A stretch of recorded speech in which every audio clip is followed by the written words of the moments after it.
Okay, good evening and welcome everyone to episode 2 of this Facebook Live series where Dr. Janeé Steele and Dr. Sharmika Newton will be discussing the topic of loving your Blackness, which is so in time with Black History Month. So I'll get us started by introducing myself. So my name is Tatyana Smith. I am a fourth year doc student in the Counseling Psych program here at Western, and I'm going to be the moderator for our conversation this evening. I'm also I'm also a student intern at Kalamazoo College's Counseling Center, where I primarily work with college students of color. So next, I'm going to introduce our speakers for the evening by sharing their bios. So Dr. Sharmika Newton is a fully licensed psychologist and owner of Legacy Mental Health Services, PLLC. She has over 10 years of experience in clinical, academic, and community settings, including teaching experience at both undergraduate and graduate levels of higher education. Her areas of expertise include multicultural counseling, research methods, test and measurement, career counseling, and clinical supervision of master's level counseling practitioners and students. In addition to her clinical and teaching experience, Dr. Newton is also a member of the Michigan Board of Psychology appointed by Governor Gretchen Whitmer. She's a sought-after psychology expert featured in prominent magazines and newscasts, recently featured on the June 2020 broadcast of West Michigan Women, where she discussed how to have difficult conversations with your family about race. She is also co-author of the soon-to-be released book, Black Lives Are Beautiful, 50 Tools to Heal from Trauma and Promote Positive Racial Identity, published from Routledge and imprint of Taylor and Francis Group, LLC, as well as co-author of the peer-reviewed article, Culture Adapted Cognitive Behavioral Therapy as a Model to Address Internalized Racism Among African-American Clients. And that was published in the April 22 issue of the Journal of Mental Health Counseling. Next, we have Dr. Janeé Steele. She is a licensed professional counselor educator, and diplomat of the Academy of Cognitive and Behavioral Therapies. Dr. Steele is also the owner and clinical director of Kalamazoo Cognitive and Behavioral Therapy, LLC, where she provides therapy, supervision, and training in CBT. She is an associate editor of the Journal of Multicultural Counseling and Development, the author of the upcoming book, Racism in African American Mental Health, Using Cognitive Behavioral Therapy to Empower Healing, and the co-author of the book, Black Lives Are Beautiful, 50 Tools to Heal from Trauma and Promote Positive Racial Identity, both published through Routledge and imprint of Taylor and Francis Group, LLC. Her other scholarly activity includes peer-reviewed articles focused in the areas of CBT, social justice advocacy, and counselor training. Her favorite article, published in the May 2020 issue of the International Journal for the Advancement of Counseling and Development, describes cognitive conceptualization and treatment planning using CBT and a proposed cognitive model of internalized racism. So this evening, we'll be discussing positive Black racial identity development and ways African Americans can celebrate and affirm their Blackness. And accordingly, we'll be talking about ideas such as self-love and Black joy. However, we do recognize that some parts of this conversation may include discussion on things that limit love and joy in the lives of African Americans. With that in mind, we always like to begin with a reminder about the importance of self-care and mindfulness during our time together. So if you are a target of oppression, be aware of anything that might be overwhelming, use mindfulness and breathing skills when you need to, and take a break if necessary. If you are an ally or a learner, work toward maintaining a non-judgmental stance, recognize any defensiveness you may be experiencing, and listen with the intention of understanding and learning. And with that said, we will get started. So the first question that I have for you all this evening is, what is positive Black racial identity? Like, if somebody asked you to define that, what would you say? I'll let you go first, Dr. Newton. Okay, I'll go ahead and hop in. When I think of positive racial identity development, I really think of it as like a liberation where the individual becomes liberated and is able to really love oneself, to celebrate everything, whether it's the curl pattern in your hair or the curvature of your body or your skin complexion or just the nuances of Black culture. And so for me, it's really a process that allows the individual to celebrate and appreciate their heritage. And it can look different over time. And so I was thinking about myself as I was preparing for this question, that I grew up in Oak Park, Michigan. So Oak Park is predominantly African-American community, and it's right outside the city of Detroit. So growing up, like, I was surrounded by Black people, like it was, Black Mecca, right? Detroit's predominantly Black area. But then when I went away to college, my young adulthood years, I went to predominantly white institutions. And so I became very salient. Sometimes I would be the only African-American setting in a classroom. And so like my love for myself during that young adult period, it was kind of, I was knocked off base a little bit, if you would say, a little shifted, and that it was harder for me to really celebrate me because my voice wasn't in the classroom. My voice wasn't heard as much, even with the things I was reading and professors. Like I had one Black African-American professor the whole 4 years of undergrad. And so it shifted for me when I entered into young adulthood. And it wasn't actually until I got to Western Michigan University and was under the training of the late Dr. Lonnie Duncan and Dr. Joseph Morris, that I really began to reappreciate myself, because as Black faculty, they encouraged me to read things such as like W.E.B. Du Bois and The Soul of the Black Folks and Carter G. Woodson. And so I was like, being Black is cool. Like being Black is what's up when I got to my like mid 20 years, because that's what was being pushed and emphasized. And so when I think about positive racial identity development and loving our Blackness, it really is a liberation of the individual from, maybe self-hatred or not liking or not even thinking about Blackness, to really being able to see the value and worth in who you are as an individual. So, and it can change, like you can see with my story, it can change over time and also over contexts. So that's what I was thinking about when I think about Black racial identity or positive racial identity development. Mm-hmm. A lot of what you said, Dr. Newton, really resonates for me. And I think, just for my personality style, I always like to start out with definitions, right? So we can all make sure we're talking about the same thing. And so if we're thinking about how racial identity is defined, that refers to an individual's sense of belonging to a particular racial group. And so then, as you just talked about, like the extent to which we feel we belong or even want to belong to our racial group depends on our environmental experiences, how we were raised, the schools that we go to, and the messages that we receive throughout life. And so for African Americans, because of the history, the legacy of slavery, many of those messages tend to be negative, right? Reflecting the negative racist and white supremacist ideology that our society is built upon.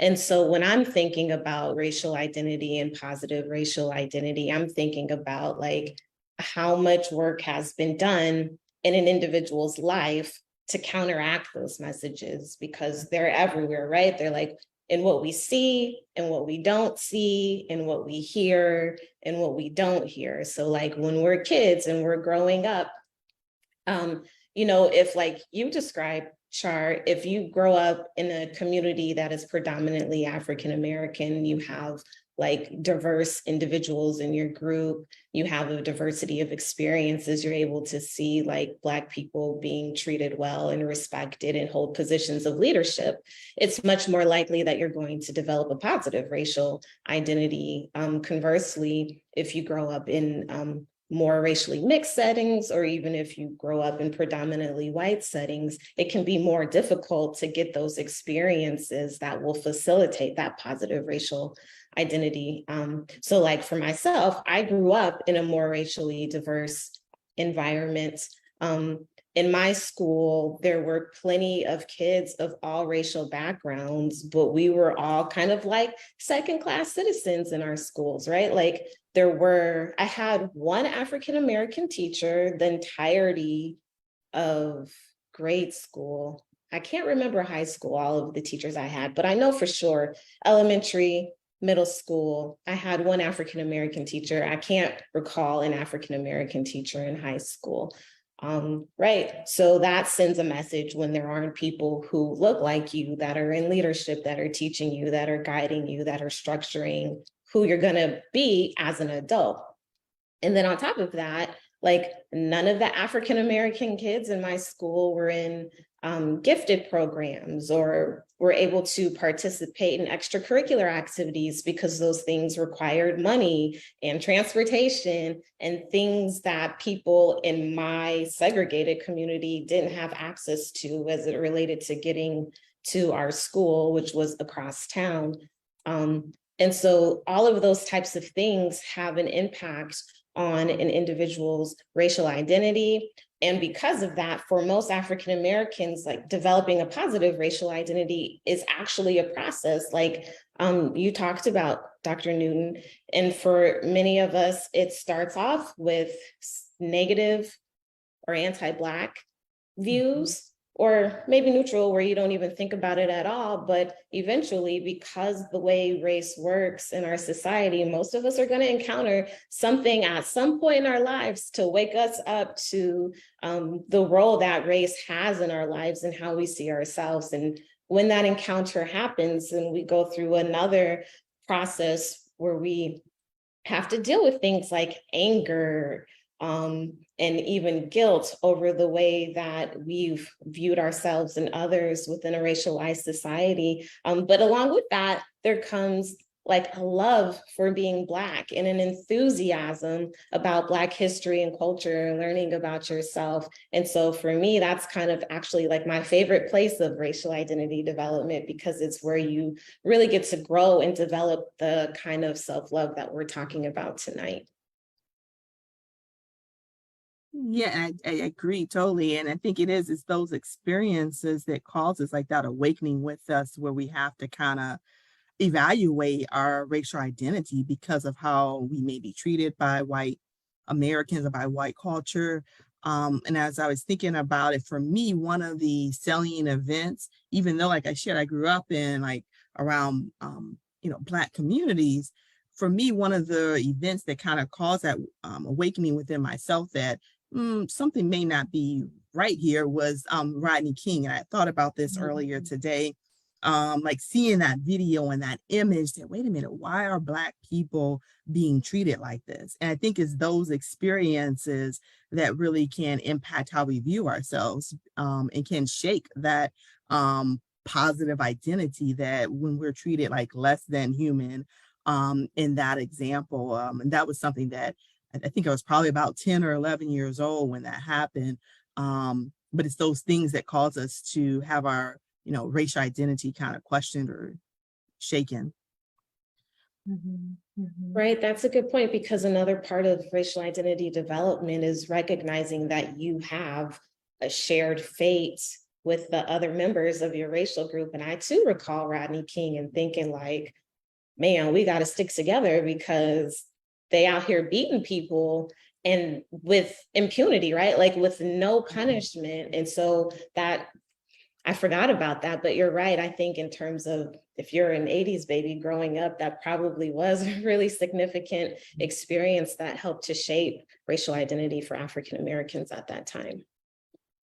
And I think, just to summarize some of what you both have shared for our viewers, like seeing that positive Black racial identity development as a process of liberation. And it's really like a lifespan process, because we're always developing in our racial identity development as we have these different experiences. I think about it for myself, it really does start when we are young with those ethnic racial socialization practices that our parents use. I know for myself, my mom was somebody that was always big on reading, the importance of knowing about my history, my culture, my land, my people. She thought it was very important that in order to understand what I'm working toward and where I'm trying to go, I have to have an understanding of the past so that I don't forget. And racial identity development is then that continued work of getting to this space of where you have the sense of belonging. You are able to be in a space where you can actually and confidently hold your Blackness and your community in the highest regard, both publicly and privately, when no one else is around and you are looking in the mirror. You still feel that sense of joy and pride. And I think, as academics, if I think about like how it break down positive Black racial identity to college students that I work with that may not have this language, or my family members, just recognizing that as a Black racial being, you are inherently valuable, you are worthy, you are deserving of good things. I think for maybe the lay person, it's like one of the hallmark experiences of having that positive Black racial identity development. But some of what you all were talking about kind of leads us to our next question of, why is positive Black racial identity development so important? Me to go? I can go. So I think about this concept. I have this notion of trying to empower people to live in abundant lives, right? So as long as we are bound by self-hatred, dislike, and we're kind of in a point where we can't live that abundant life, right? Because if I don't like myself, I'm not going to fulfill my greatest potential. So positive racial identity development is important because it's the expression of your full human potential. And it's like what I like to call it unbounding, where you're able to unbound yourself from things like imposter syndrome, internalized racism, negative messages that you're given. But it's not until we really began to be able to speak life, and I think you were hitting on this, Tatyana, until we realize who we are and like where we're going, that we're able to really walk out and live that free, abundant life. And also, I would say it's important because it's a strategy by which we resist or interrupt the flow of racism, right? So if I realize that I am valuable, like you were saying, I have significance, I have worth and potential. So if I'm realizing that, then that's going to help me to leave a legacy for my kids and my kids' kids. Like if that looks like me opening up a Black business, right?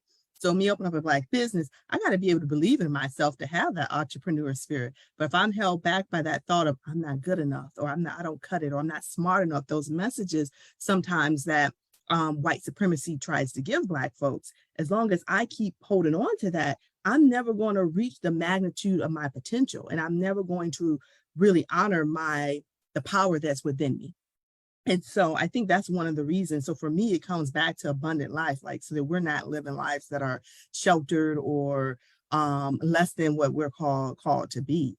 So I think that's why this idea of Black racial identity is so important for us as Black Americans. Mm-hmm. And I think I would add to that a positive racial identity is a protective factor, right? Like it protects us against internalized racism, and it protects us from mental health challenges like depression, and even from things like alcohol and drug abuse. And so a positive racial identity is valuable in that sense, is that it gives us like a sense of worth and value, so that the challenges that we encounter directly due to racism or vicariously, or even the messages that we're receiving unconsciously, it helps us to be able to refute and challenge those things so that they don't in turn have an effect on how we see ourselves, which then affects our behaviors, which ultimately affects our quality of life. So the piece that I'm picking up on is, positive Black racial identity is very important because honestly, it's integral to our survival as Black folks. And I think to what Dr. Newton was getting to, us being able to move from a space of survival to we are thriving and living those abundant lives. And it's particularly important, living in a white supremacist and racist society. And to the piece that you were talking about, Dr. Newton, of believing in ourselves and not internalizing those negative racial stereotypes we hear about ourselves, I think about that in terms of how we compare ourselves to white Americans, but also how we compare ourselves within our group, because that competitive piece is something from white culture that you always have to feel like you have to measure up. And so that can keep us from pursuing our goals and just experience a lot of being discouraged and disheartened from pursuing our passions and our dreams. And so having that positive Black racial identity is important because it protects us from those daily assaults that we deal with on our Black racial identity. It also helps to create like that sense of interconnectedness and community because we are bonded like along those racial lines. We have that shared history and heritage. But I'm somebody also too that I feel like I have a revolutionary spirit, and that not only does it allow me to disrupt that flow of white supremacy and racism, but having Black joy is how I honor my ancestors. They fought and marched and died and continuously fought and fought and fought so that I could sit here in this moment with the privilege of knowing that, my Black is powerful, my Black is beautiful. And so not only would not centering my Black joy be a disservice to myself, but also the work of those that came before me and all the community efforts that are taking place today.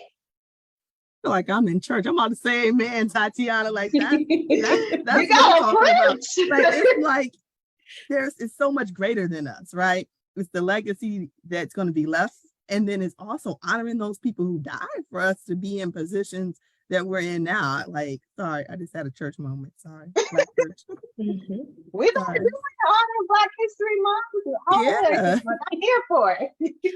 Yeah, I think, Tatyana, what stood out for me and what you were saying is that a positive racial identity gives us freedom, right? Like it gives us freedom from the psychic weight of white supremacy, but it also gives us freedom to just move and to be, right? Like when we're not so concerned about meeting a certain metric or standard for hair, or when we're not so concerned about the color of our skin that we won't go outside in the sun, or when we're not so concerned about producing Black babies that we're free to love who we want to love. Like these things give us freedom, and they allow us a sense of liberation, and they allow us to experience our full and our total and our complete humanity. And so in the spirit of that, I mean, all of us on this webinar are mental health professionals. And so that psychic weight of internalized racism, and navigating, this process of having a positive Black racial identity, I think is a good segue into the next question of, in terms of you all's clinical experience, what have you noticed happens with clients in the community when self-love and that positive racial identity is missing? I think for me, the biggest thing that I've noticed in my work with clients is just that it limits an individual's ability to cope. Because it influences how they see themselves. So at a more surface level, it influences just literally how they experience themselves, how they look, how they sound, how they talk, how they act, right? And can you imagine what it's like to be a person that questions the worth and the value of everything about you? That is emotionally exhausting. But then when we're also confronted with real life experiences of racism, it makes it doubly difficult to cope, because sometimes when our racial identity isn't as developed, it also means that we have a limited understanding of the way that racism operates. So sometimes we're living in a system of racism and we don't realize it. We're attributing it to our own inadequacies, right? Like we're interpreting these experiences to mean that I am a failure, that I'm not good enough, because this system tells me that I can get anything I want by my merit, right? Like if I work hard enough, if I pull myself up by my own bootstraps, then I can have what I want, right? Like we have this belief in a just world that everybody gets what they deserve.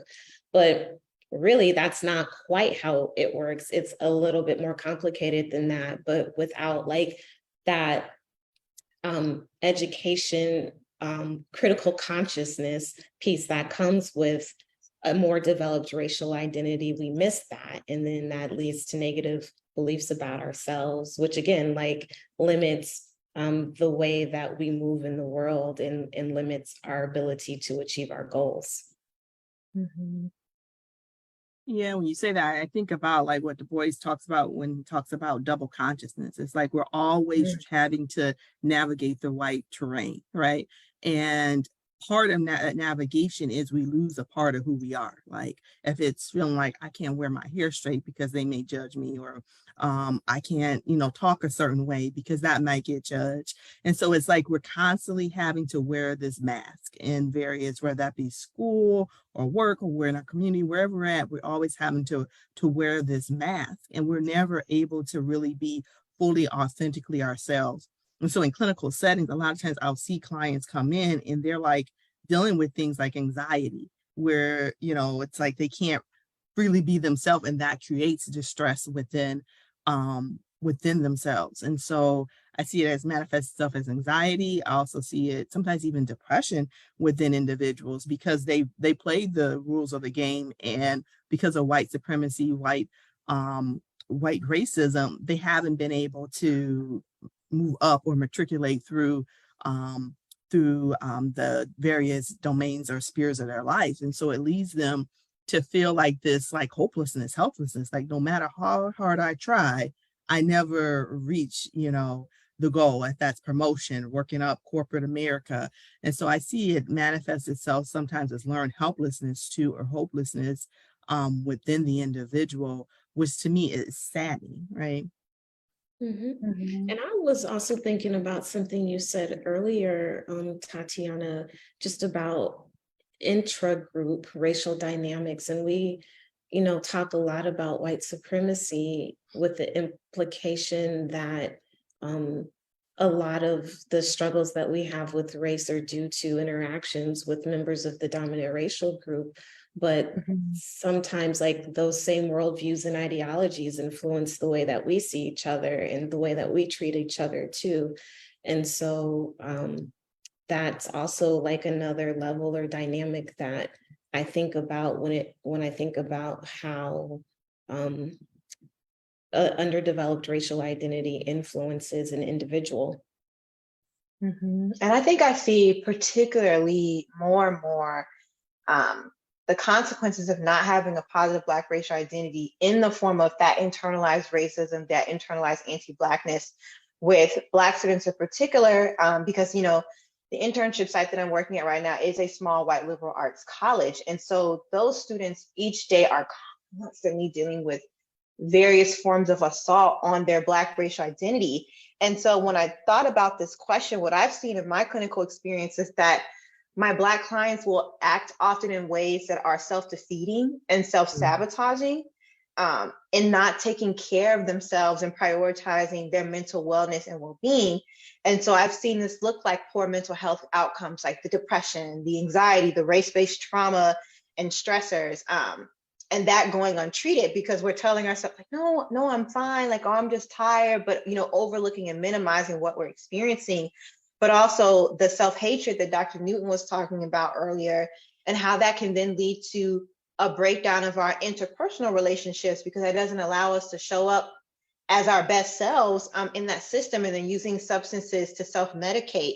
And I also see it as I've seen with my clients that they will feel disconnected from themselves, like as a racial being, and disconnected from their culture. And in the mental health space, I think that is so unfortunate because you feel that level of disconnected, you can't tap into and then access those Afrocentric healing practices that are, indigenous to, some of our cultures and our ethnic groups.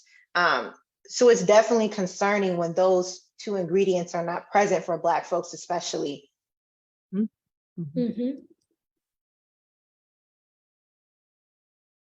So in line with that, then as mental health professionals, and even just Black women in the community, what are some strategies or tips that you would encourage Black folks to use to celebrate their Blackness?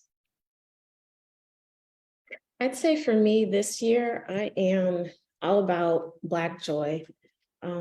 So, it's like so much, especially like over the last couple of years when we've had so much like social unrest and police violence and brutality, like so much of how we talk about the Black experience is related to racial trauma. That becomes exhausting. So I am really encouraging myself, and I'll encourage other people really to just focus on ways that you can experience joy in your life. And I really like this idea of Black joy as a form of resistance.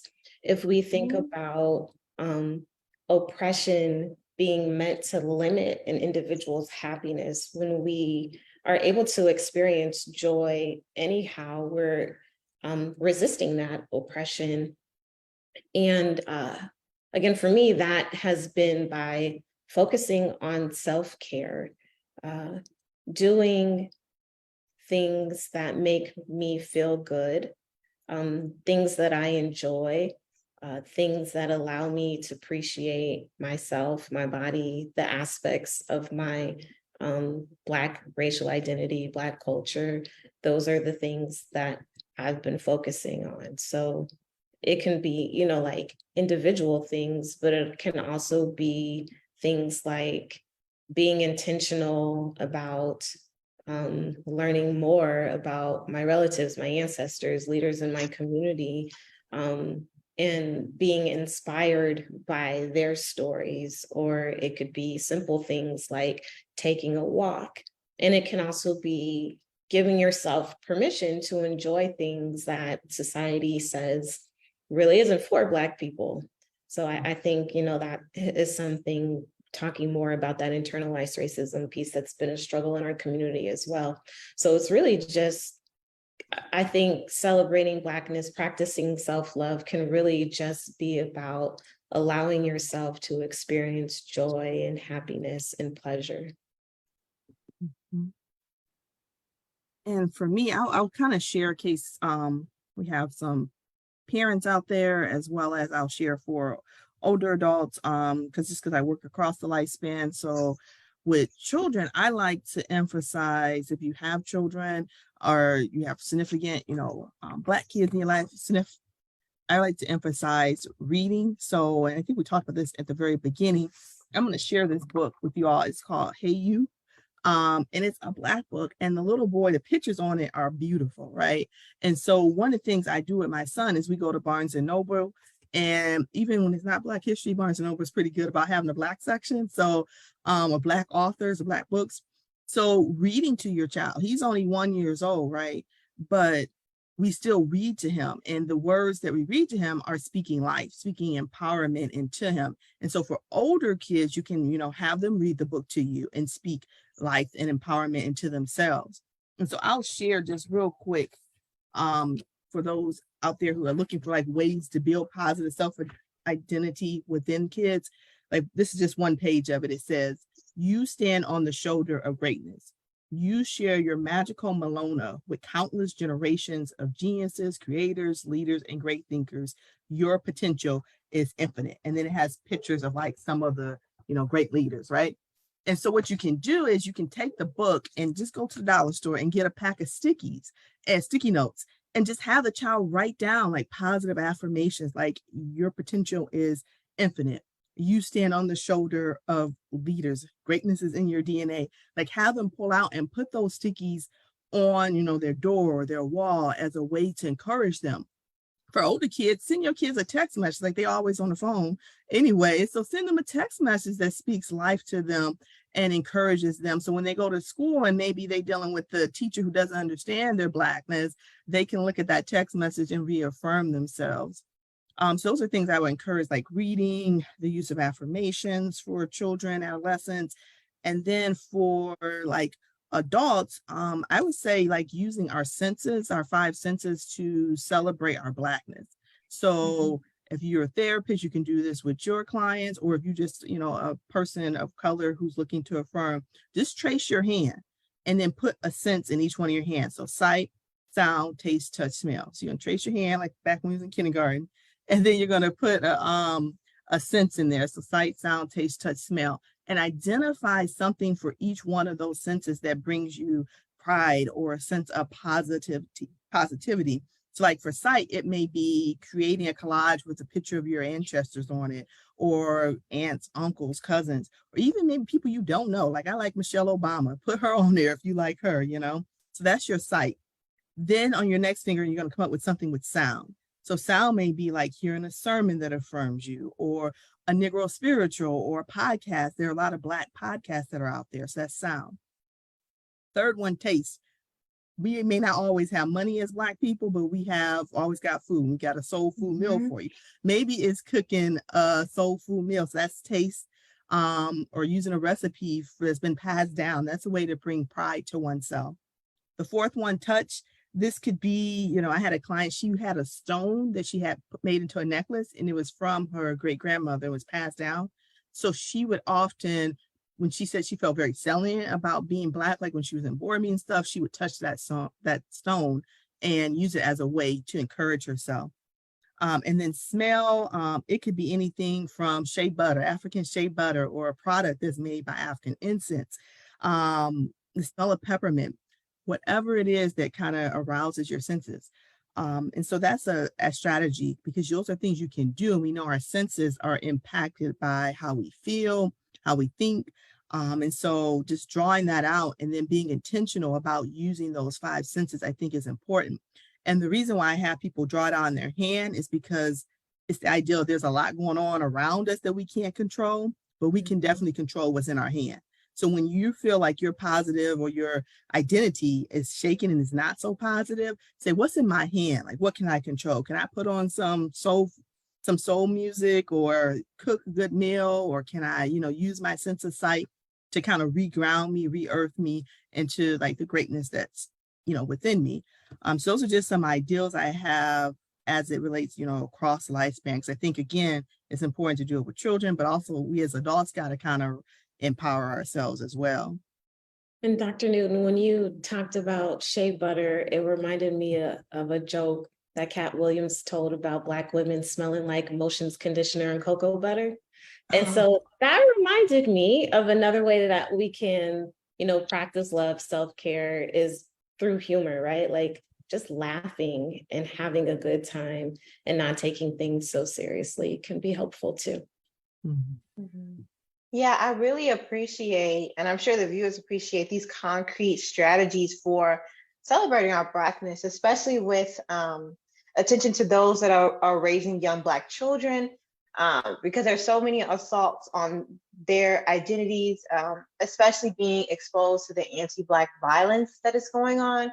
And I know for a lot of parents, they would love to shield their kids from the world, but the truth is that they can't. So how do you build them up and give them the fortitude to deal with the world that they are being brought up in? And I like what you were talking about too, Dr. Steele, earlier about prioritizing Black joy as that act of resistance. I mean, because we are revolutionary and it's an act of self-care. I think even more for Black folk, it's an act of soul care. And so I just had a couple of notes that I wanted to add to like that list of concrete strategies, things that I've tried, things that I have suggested to my clients.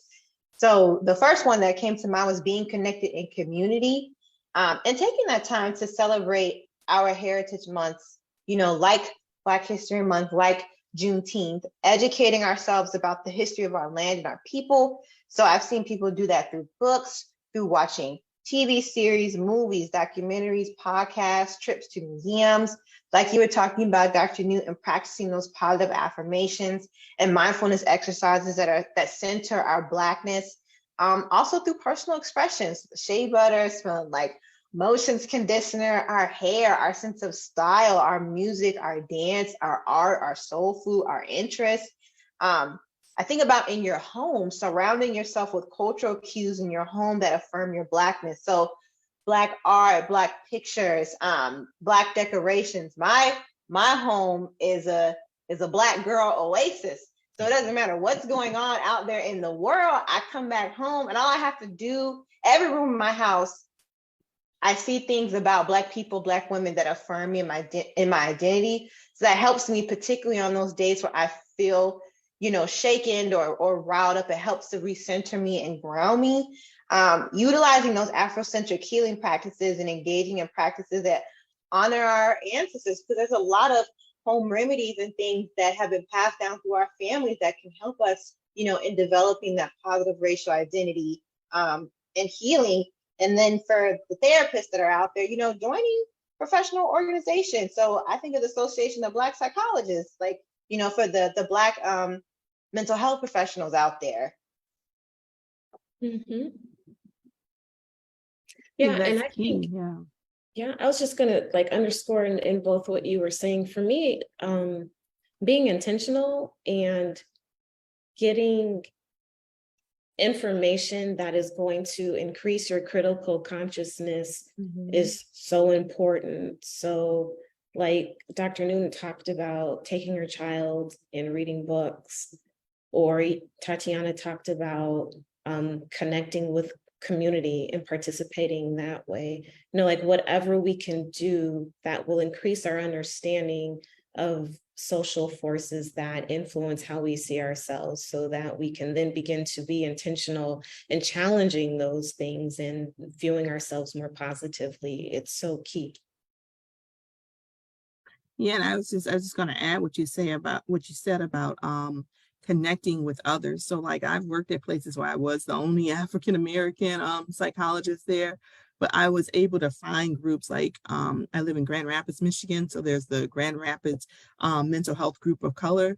I was able to connect with them, and they've offered me opportunity, they've offered me support, and there's been validation as well. So I think it's important to be able to connect with other Black professionals, other people who are doing what you're doing. You don't have to be alone, I think is important. And the being the only one in the room, the exception to the rule, the token Negro, we so over that. Right. We're so over that. So I just wanted to ask you both, is there anything else you want to add to the conversation and what's been said so far before I wrap us up? No, I think if there are any questions from the audience, but I don't see any. I've been looking at the chat as well and haven't saw any. Okay.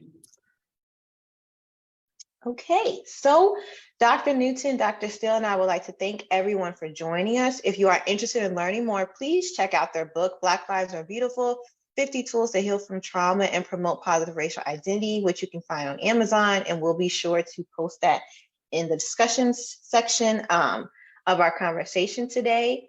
I wouldn't be me if I didn't plug, but for those of you that will be watching this and are in the Kalamazoo, Michigan area, or just in surrounding areas, another way that you can get involved and celebrate your positive Black racial identity is joining the Black Graduate Student Association at our anniversary banquet. It's to celebrate the second year of our anniversary. Basically, we provide a home to Black graduate students at Western Michigan University. It's going to be a lot of fun. It's this Saturday at Western in the Bernhardt Center from 7 to 11 p.m.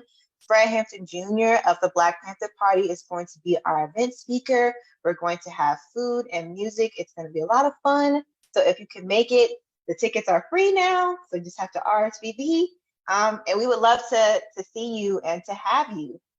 So as we wrap up this conversation in honor of Black History Month, I did want to end us with an African proverb. It's one that the Association of Black Psychologists uses very frequently, but Asante Sana. So remembering that we all are because our ancestors were.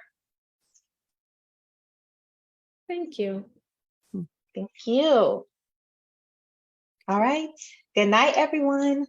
Thanks. Bye.